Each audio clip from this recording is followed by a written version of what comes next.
First, the dirt is removed abrasively. A special claw cutter caters for the intended abrasion of the horn and an even surface. First, the inside claws are corrected regarding length and sole thickness with an angle grinder. Afterwards, the outside claw is adjusted in its proportions to the inside claw that has been taken care of before. Using a special hoof care knife with a curved blade, the overgrown slope on the outside as well as on the inside claw is cut out. While removing possible defects, it becomes apparent that a relief system is needed for the sick outside claw. In order to stick a block on the inside claw, a surface has to be created that needs to be as even as possible and free of dirt.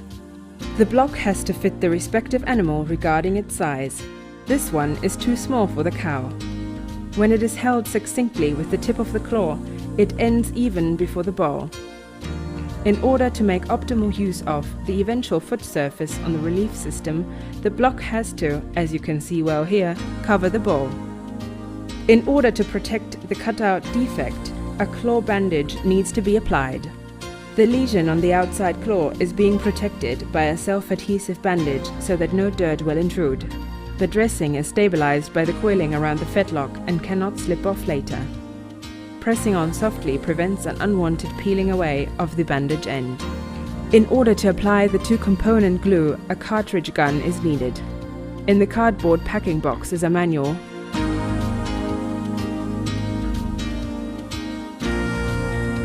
a box with several attachable mixing tips,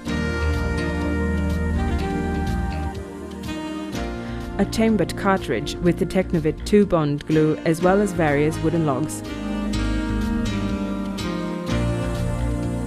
After spanning the cartridge pistol, the ready-to-use cartridge with the Technovit 2-bond can be inserted and tensioned. The screw cap is removed by a short turn. One of the attachable mixing tips is held ready and the cartridge is opened. Now the mixing tip can be affixed. By merging the two components out of the glue cartridge, the prepared glue can be applied directly onto the adjusted wooden log. While putting on the block, immediate attention has to be paid to a correct fit.